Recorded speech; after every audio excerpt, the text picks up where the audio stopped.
Secretary of Convention, and it is my great honor this evening to introduce Dr. Catherine Meeks, our keynote speaker. Dr. Meeks is the founding executive director of the Absalom Jones Center for Racial Healing. Prior to the center's opening, she chaired its precursor, Beloved Community Commission for Dismantling Racism for the Episcopal Diocese of Atlanta. She is a sought-after teacher and workshop leader, and she brings 4 decades of experience to the work of dismantling racism. The core of her work has been with people who've been marginalized because of economic status, race, gender, or physical ability as they pursue liberation, justice, and access to resources that can help lead them to health, wellness, and a more abundant life. And all of this work grows out of her understanding of her call to the vocation of teacher, as well as her realization that all of humanity is one family which God desires to unite. So we are so thrilled to have Dr. Meeks with us, and welcome. Thank you so very much. It's really good to be here. It's funny how long ago we talked about this event and this commitment was made, and now here it is, November the 12th. I mean, good gracious, this year is going by in such a hurry, but I am delighted to be with all of you. And I hope that your experience of your convention is one that's uplifting.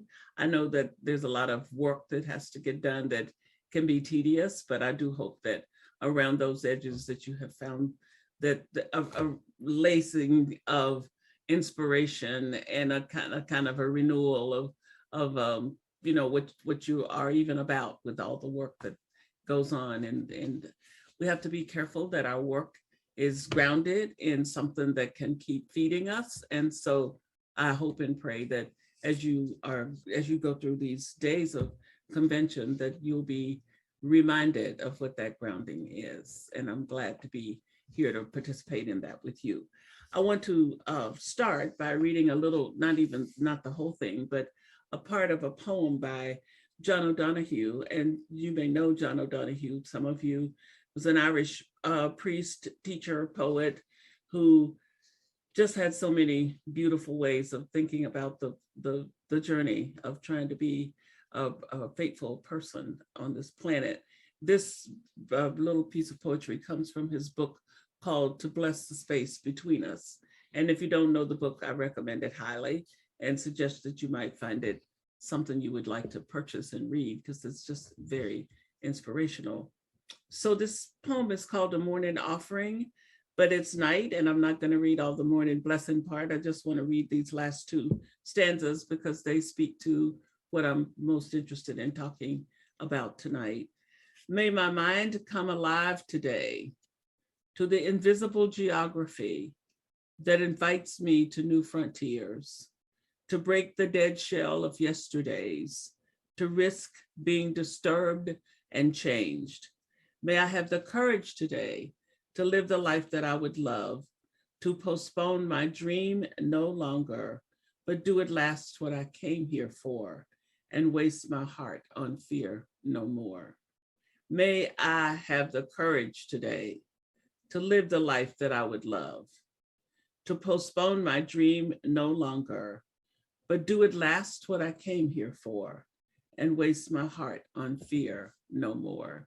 So let me just ask you, as you come into this meeting space and think about a little bit your journeys to this point, do you find yourself feeling as if you are living the life you would love, and that you are managing to be creative and imaginative and say yes to invitations as they come down the pike? Or do you find yourself caught in dilemmas of how far do you need to go with creativity and imagination, asking those kinds of questions and be hesitant to say yes to stuff that may become disrupting? Where do you find yourself today when you think about that? Ready to kind of go to the frontier and see what's there, or sitting and kind of saying, well, wait a minute, let's don't go too fast here. No matter where you find yourself, we all find ourselves in this space of having to navigate a lot of pieces of threads these days. And I think that one of the ways I like to think about this is that there are lots of invitations coming down the pike at us, and sometimes they seem to be in competition with each other. And part of the challenge of discerning which ones we should be entertaining and saying yes to, and which ones we should be saying no to, can be very challenging as we try to figure out how to make our way. I chose to title this talk tonight, Dancing on the Floor of Paradox as we seek beloved community. And I need to say, first of all, that I am very weary of how much we throw around the terminology around beloved community and beloved community itself, and as if it's just this fairly common thing, and we can just kind of make it all happen if we just keep on talking about it enough, and if we figure out enough pieces so we can put together this thing, whatever that's going to be, called beloved community. Well, I want to ask you to think with me a little bit about this a little more deeply.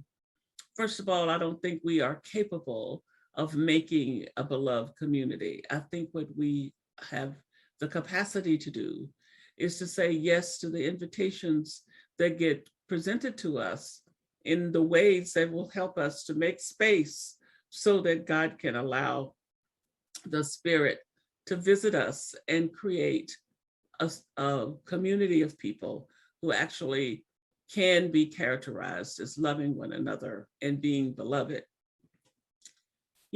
I'm just in this space and time of my life where it's so important to make sure that whatever it is I'm talking about is the stuff that I really mean to be engaged with, focused on, and living into in some kind of way.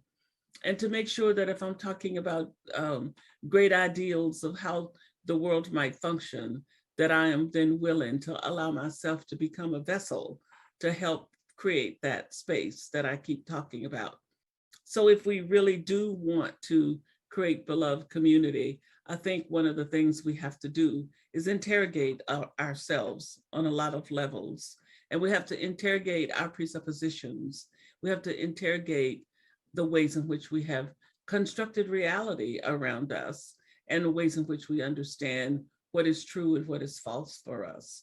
And it's not a one-time, I've done it once and I'm done deal. It is a lot of times that we have to keep doing this. We keep being invited to this process. So as we come together here tonight on this virtual platform and in this way, what would you say is the invitation that has been offered to you over these last 20 odd months that we have been finding our way through the darkness of COVID, and we have been trying to figure out how to go forward in the midst of great climate disturbances and disturbances around race and racial justice and law enforcement and all of those things. It seems as if we have had a confluence here of what could be called pandemics. The pandemic of disease with COVID, the pandemic around the climate with storms and floods and all kinds of outrageous weather and fires. I mean, it is as if the earth has just said, I've had enough, and it's just kind of doing all these things to say, I want you human beings to get a grip, I want you to see what you have done and how you're doing things, and hear all these calamities in some regards to get your attention, to get you to stop a minute and pay attention. And then of course we had May 2020, the murder of George Floyd, and then the outburst in all over the world of resistance to the idea that we should just somehow turn our heads and pick ourselves up and go on with business as usual when someone is murdered in the street in front of us by a person who has been charged with upholding the law as a police officer. You can see all of this as just tumult and that you're tired of it. You can see all of it as just too many challenges and what in the world is going on and why hasn't God intervened and helped to get some of this stuff cleaned up. Or you can ask yourself, what is the invitation that I'm being given here in this time, in this space? What is the invitation that has come to you in this era, this space?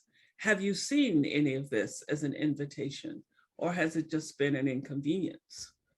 And you can see it both ways, and it is true both ways. It is that it has been incredibly inconvenient, and it is an amazing invitation. And that therein lies a paradoxical truth, and both things are true.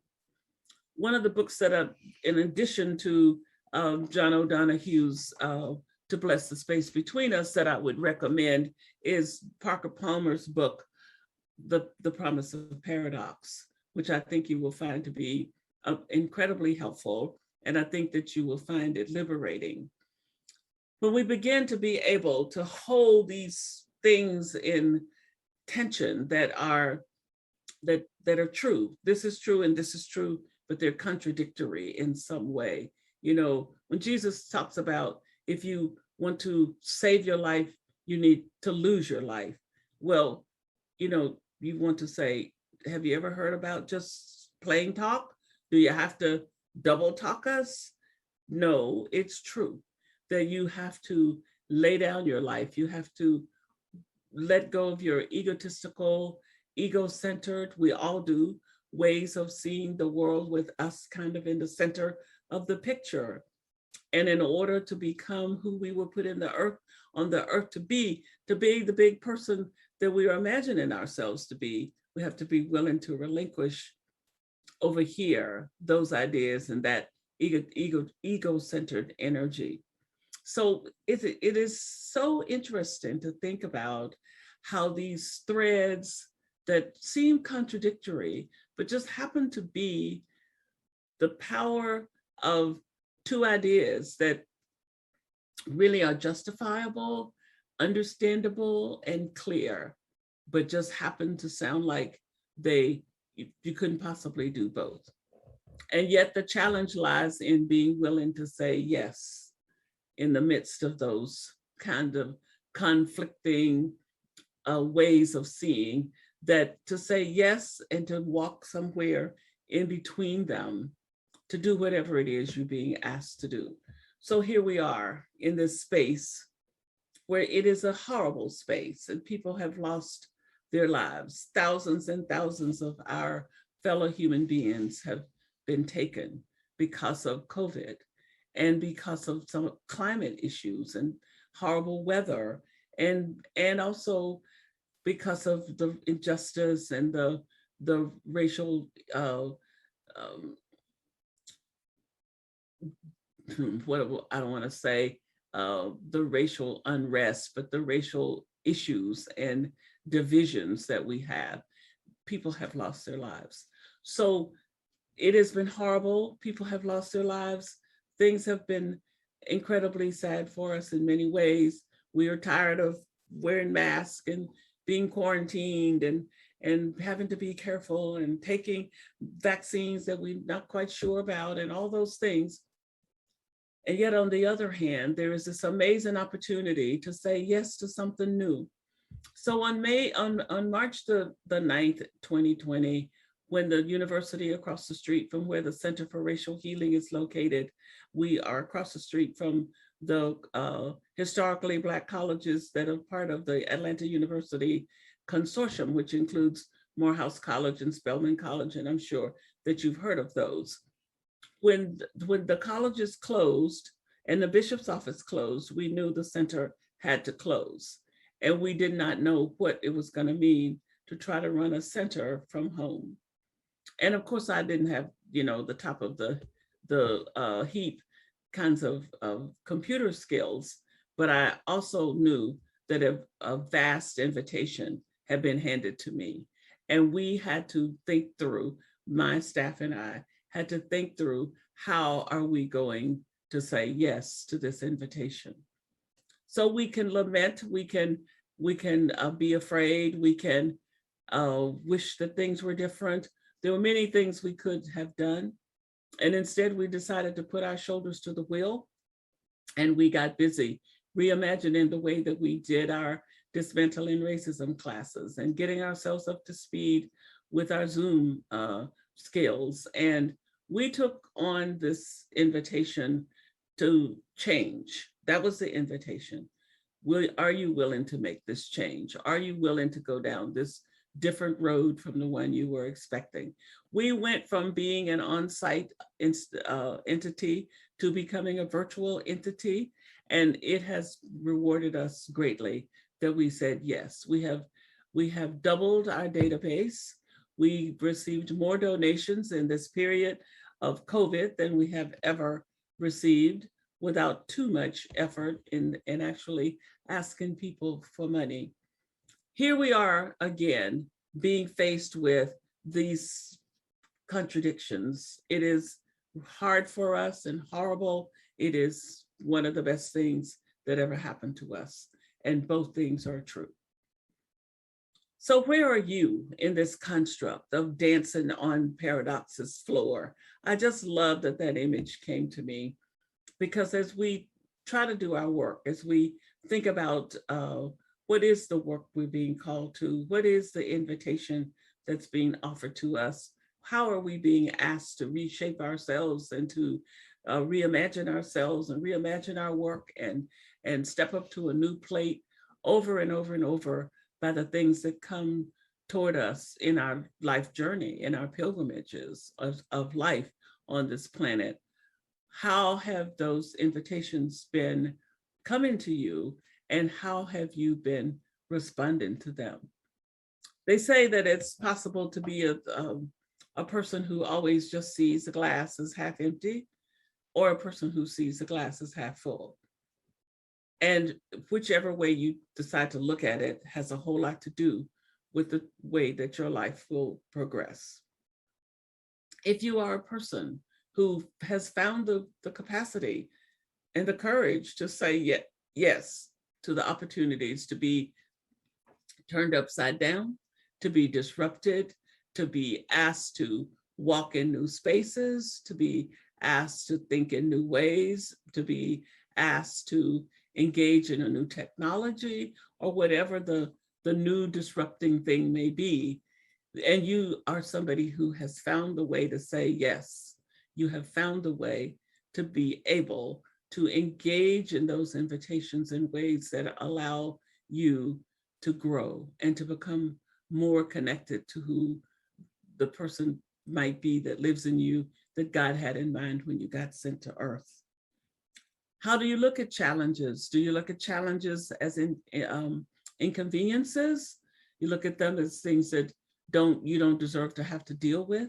Do you think that, when is life just going to be kind of a more placid, smooth sailing entity, as opposed to being this constant, what might feel like a constant barrage of invitations to be turned upside down and disrupted? I think that living in the modern era as a person of faith is something that we need to spend some time reflecting upon. There is nothing that I have ever read I don't read the Hebrew Bible that much. I do some, but I'm much more engaged with the New Testament. There's nothing I've read there that said that my life should not be a place where disruption occurs, where things get turned upside down, where things don't work the way I wish they would. And yet I'm a beloved child of God, and God is interested in my well-being, and there's no question about that. Where are you on that continuum? Do you engage in this energy that seems to bring this set of truths and this set of truths, and ask you somehow to be faithful to both of them? Where are you with that? And how do you do with that? And how difficult is it to find yourself caught in that space? Parker Palmer says that if you are able to live in that gap, in that tension between these two, this idea and this idea, and not yield to the temptation to become a fundamentalist and build a structure that you want to camp out in, so you don't have to deal with the uncertainty of this space in between, because the space in between sometimes seems like it shifts a lot. And that's a part of what makes it difficult for us to be willing to say yes to it. You know, the interesting thing for me is that there are people who would want to argue with this line of reasoning. And what I want to say to you, that's fine. I'll go ahead and argue. But because you're arguing or you're not believing it or not accepting it, doesn't change anything. The universe is set up this way. It works this way. There are these paradoxical truths that we have to navigate our way through. You know, good people have a chance to have God's good favor. Good people suffer. Both of those things are true. How do you live in that space in between? How do you embrace it? How do you keep saying yes to life and being imaginative and creative, and yet you deal with failure and heartbreak and suffering, and you lament and you rejoice and you dance on the floor of paradox? So how's your dance step on paradox's floor? How are you doing with that rhythm that paradox presents to us? I don't think we're doing too well as a people with it because we want certainty. And there has never been a promise to followers of God about certainty beyond the fact that God will be present. That is the certainty. God will be present. Called or not called, C.G. Jung said, God will be present. And many other people have said it in many other ways, but that is the certainty. That is probably the only certainty that you can really count on as you walk through this space called living on earth. I want to know how you are looking at the invitations and the challenges, and what are the questions that you're asking, and whose questions are they? Are they your questions? Are they the questions of your grandfather or your grandmother or your teacher or somebody? Have you been looking into your own heart to see what are the things you have questions about? Because it is really imperative to do that kind of work in order to find the energy and the courage to respond to life as I'm talking about it today.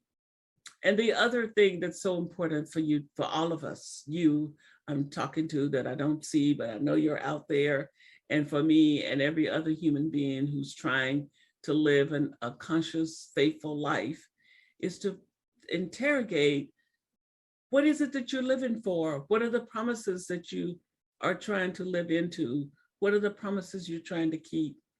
What are the promises you have thought had something to do with your life? Because these two things, your questions and the promises, need to come out of your own heart and your own sense of self and your own sense of struggle. They need to be born there. They need to grow there. They need to flourish from there, so that you know that you're living your truth, and living your truth up against these invitations, standing steadfastly in that truth that you have come to see because you have opened yourself to the work of becoming a more conscious human being. And as you have become more willing to be disrupted, to live in this tragic gap, the gap between these dissonant ideas that happen to be equally as important as one to the other. You know, when I hear myself saying all of that, it sounds like, oh my gosh, does that come across as just being double talk and people wondering, well, what is the point of all this? Well, let me tell you, the point is this: we as human beings on this earth crave certainty. We want to know that if we make this investment, we'll get this return. And there's no way for that to be manifested for us. What we know as people of faith is that we make these investments because we are obedient and because we're willing to live with vigilance, and that we are listening to the God of the universe as God speaks to us and takes us down the roads we have to travel and helps us to see what it is we need to be doing and how we need to be going about it. And the ways in which we say yes has so much to do with every other outcome in our lives. And our quest for certainty makes us all tempted to want to get things in discrete categories and set it all up and label it, and then we can manage. And we can feel like we're in control and we know where everything is and we're on the road. Well, that is an illusion because we don't know much. No matter how much we know, we can put it in a thimble up against what there is to know.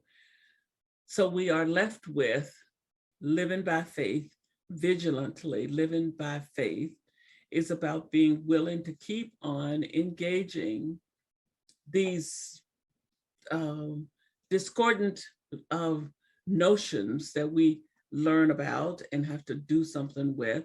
It's about being willing to interrogate ourselves and listen carefully for what comes up to us.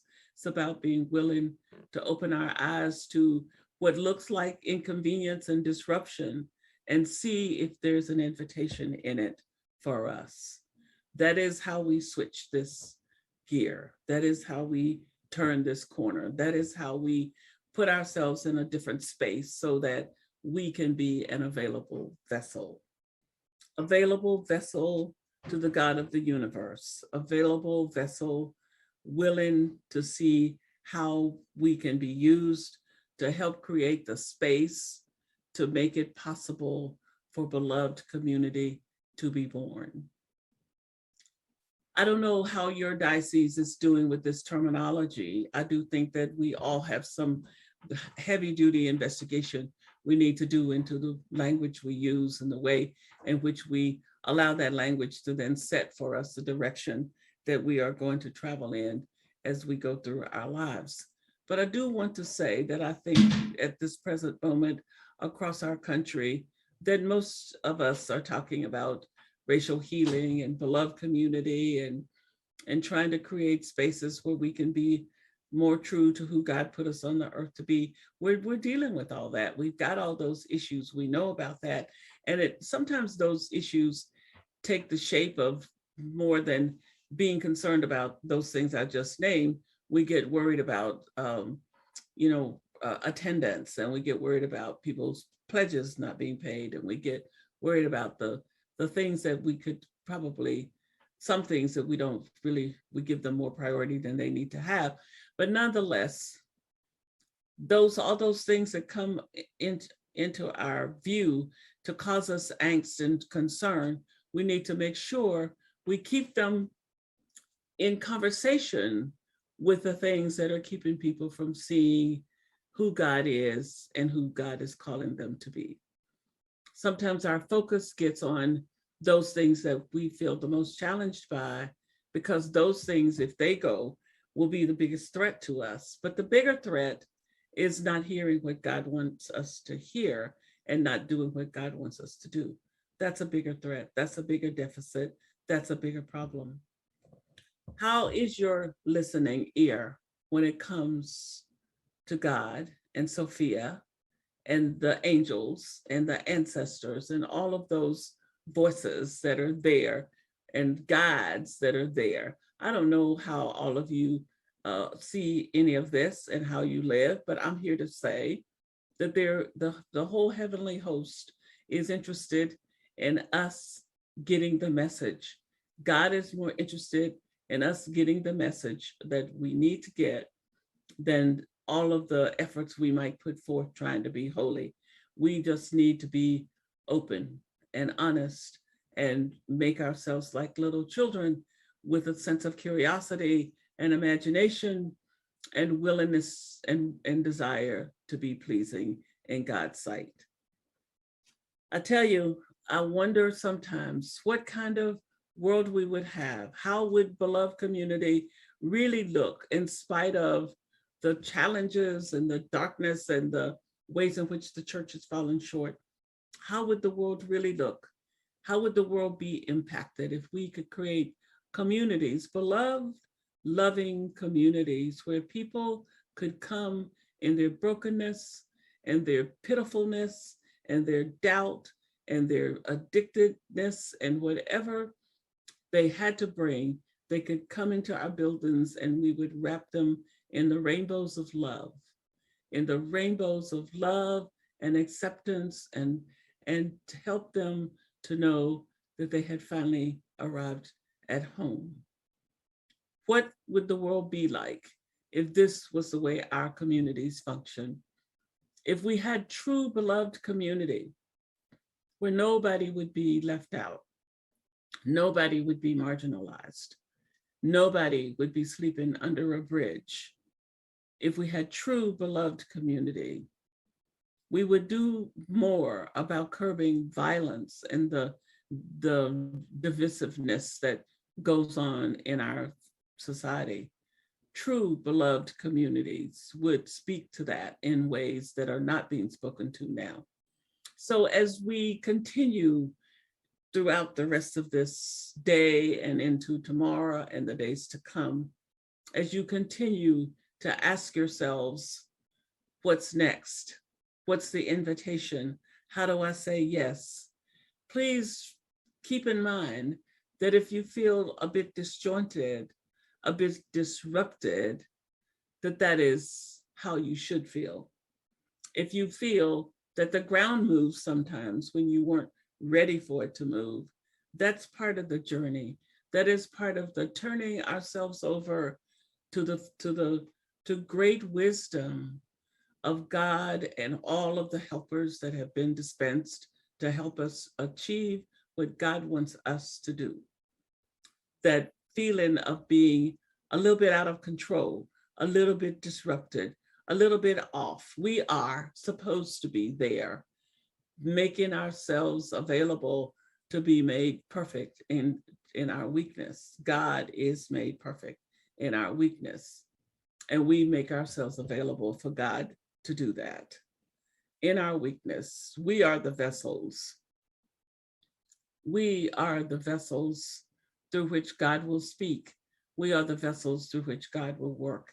How is your vessel doing?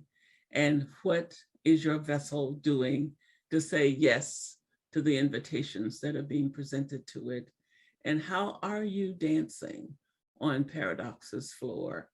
With joy and glee, or with reluctance and grumble, or with dismay, or with rage, or with sadness, or with anger, whatever? It's okay. You can come to the dance floor and find the Spirit there saying, welcome. Thank you. So what I would really enjoy is for people to ask questions if you have any. I thought that I would stop before now, but this seems like a good stopping place for that. And what might have gotten stirred up for you personally? I don't think that talking about all this stuff is worth anything unless it impacts somebody's journey, unless it makes somebody a light bulb go off, or touches something, or makes you think about something in a little bit different way. And I know that sometimes just listening to people talk is fine, but if you get to ask a question and enlarge a little bit upon what has been said, that's even better. So, and I'm always ready to be engaged in those ways. So if you have some questions like that, please put them, I think, in the Q&A, and somebody will take a look at them and tell me what they are, and I will do my best to answer them. And if you have a comment or an observation, whatever it might be, and we don't have a lot of time, so you can't be too shy for too long. Yes, so they are, in watching the live stream, they are about 45 to 60 seconds behind us. So they have just now heard the request for questions. You can chat those in the session chat, everyone. So please do. Someone writes, how will we know when we are on the right track? That's a very good question. Sometimes you don't know. You don't know for certain. You know by faith, you know by being peaceful, you have to have a process by which you come to believe that you are listening and responding. I mean, this is not just a, loosey-goosey kind of thing. I mean, it's a practice. You have a journey with God, and you get confirmation and affirmation, and you do have to pay attention to that. You pay attention to the disruptions and the little things that you might call accidents or coincidences. Rename those things to being affirmations and messages and messengers to you. Take a look at them in a different way. That's a part of how you come to know this. It takes a while. It takes practice. And if you've never done it, this may sound like the dumbest thing anybody's ever told you to do. But I want to assure you that it's not dumb, and that it will stand you in good stead if you start spending some time trying to find out what God might have had in mind for you, as opposed to just what you thought was the best pattern to follow. And you can begin, after a while, you come to a place of understanding that this relationship you have is a relationship that helps you in navigating your way through this murky stuff that I've been talking about. And you can be at peace about it. You will be at peace about it. You will learn to live in the peace and comfort of being faithful and being open to waking up and being more conscious. And that will result in you eventually having a more and more faith that you are on the right path. Lots of folks are really appreciating the invitation to come to the dance floor, no matter what you're feeling, not only when you're feeling happy and joyful. And somebody asks if you might comment on the importance of self-examination. Mm-hmm. Yes, I think I like to call it interrogation. And that's what I do a lot of myself. Ask questions of myself and listen for what I might hear. If you what is it somebody said, an unexamined life is really a travesty. If you don't examine your life and the choices you've made and the pathway you're on, you don't want to do it to the point that you're immobilized and can't go anywhere because you're scared to make a decision because you might be wrong. That's not really living either. Remember that story of the 10 talents and the guy with one went and buried his because he wanted certainty? And remember what happened to him? And what he was told was a parable, so nothing happened to him. But the story goes that was unpleasing to his master leader because he was not willing to be courageous, not willing to take a chance, make a decision, to stand up for something. So I think that you have to be willing to look at yourself and reflect on who you are and how you got where you are, and see how defensible that position is so that you are able to live into the truth of it. And if you can't live into the truth of it, you need to re-examine it and see, is this really where I want to be? Is this really the right thing for me? We're smart enough to figure out these things if we listen and open ourselves to hearing the truth and try to extract ourselves from some of the cultural narratives that tell us we can't know. The culture thinks that this stuff I'm talking about is silly. You make up your mind, you plot your course, you go out there and you get the resources and you do whatever it is you're trying to do. And we know good and well life doesn't work like that. We know good and well that you can lay the best plans in the world and disruption will come, whether you wanted it to come or not, or whether you like it or not. So you have to keep on being in this reflective, interrogative mode for an entire lifetime. Always not trying to see how you measure up and if you're good enough, and those are wrong. Those are the wrong questions. The questions have to be, is my heart open? Am I willing to be conscious? Do I care about others? Am I really being authentic when I act this way or that way? Those kinds of tough questions about the ways in which we have mapped out to navigate through life have got to be asked and answered throughout our lives. And so whoever asked that question, I'm sure you knew the answer already. You know you have to examine your life, and you have to re-examine it and re-examine it and re-examine it all the way until you get to the end of it. Thank you. Let's see, I'm going through questions. What are the joys of the Absalom Jones Center right now? Well, I think I want to tell you the most exciting thing that's about to happen next week.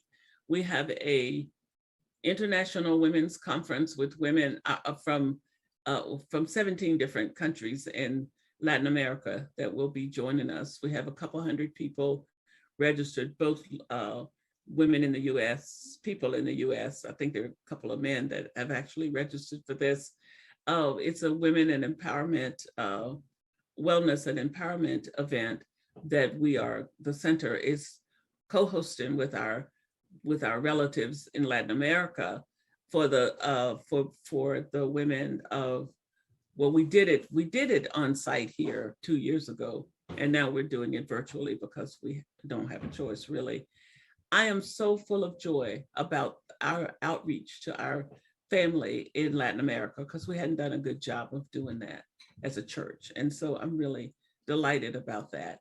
I'm also delighted about our 4-year history. We are 4 years old last October, in the beginning of October. And we have managed to work with 2/3 of the diocese in our church. We have managed to go from a local entity to an international entity. We have had so much support and goodwill exhibited toward us. And I've seen the hearts of so many people who really want to work for racial justice and healing in this country, and who really want the church to be what God had in mind for it. And that is a source of great joy. It is hard work, and I'm tired, but it's good work, and it's the work that all of us have to be engaged in one way or another, in wherever we happen to be, because that is a part of how we will create the space for beloved community to emerge. Let's see, here's another one. Please give us your views of how the racial reckoning following George Floyd's death is disrupting the ordinary ways of the Episcopal Church. What is the invitation to our parishes? How can our parishes be better vessels of God, bringing about beloved community? Well, I think we got disrupted for a few minutes, and then we steadied ourselves and kind of got ourselves together and put on our little corsets of let's get on with it now. And so it's a little bit hard sometimes at the present moment to see where is the spirit of holy disruption in response to George Floyd's murder. It's as if we had this knee-jerk reaction because we watched this horrible thing on television, and now we've reacted to it, and we've spent all of our energy, and we're just back trying to keep our head down and get on with it. That concerns me. I just wrote a blog recently about that, not just for the church, but for just the culture in general. I think there's a lot more there. I think in the Episcopal Church, there's been a lot more interest in taking up this issue because of that people have opened their eyes a little wider because of it. And I'm really glad about that part. But I do think that we have to be very careful about being reactionary. I think that we need to get on a path that is going toward healing and justice and becoming who we were put here to be, and saying yes to the invitations that come to us. And we need to always be on that path, no matter what bad thing happens or a good thing happens. And we may indeed be called to the streets, or called to protest, or called to stand up taller about a particular issue. But it should be a standing up that is a part of an ongoing process of standing up, and not just a blip on the screen. We're somewhere with our heads down, and all this thing happens, and then we jump into the fray, and then we jump out and we put our heads down again. We have to watch that, and that's a temptation, and there's a tendency to do that. So again, there's been some good responses, there's been some kind of knee-jerk temporary responses, and we as people of faith cannot afford that. We have to be vigilant, and vigilance is about every day, standing up, stepping up to the plate and saying yes. And I think we have done that a bit better in our Episcopal communities, but we've got a pretty good ways to go yet. Thank you. Okay, let's see. Thank you for the story about moving to Zoom. Can you tell us another story about a time you have felt utterly disrupted and how it taught you about your deep calling to the work of building beloved community as a person of color? You know, I guess the most, probably the most disrupting moment in my life, it's not related to this current work in this present moment, but in the earlier part of my life, coming to understand that I had to love everybody because everybody is created in the image of God, and God is God's beloved child. And that meant that I had to love white people who I didn't have any reason to trust or want to be engaged with in any way.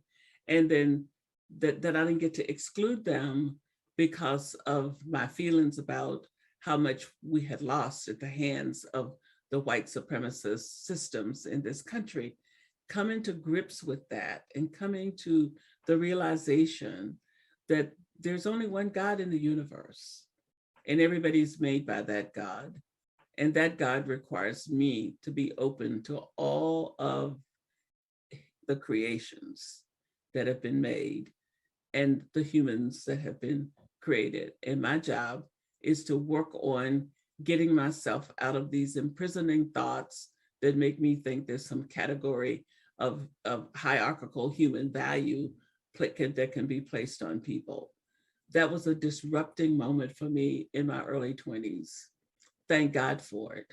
Thank God for it, because it helped me to become the liberated person that I so long to be.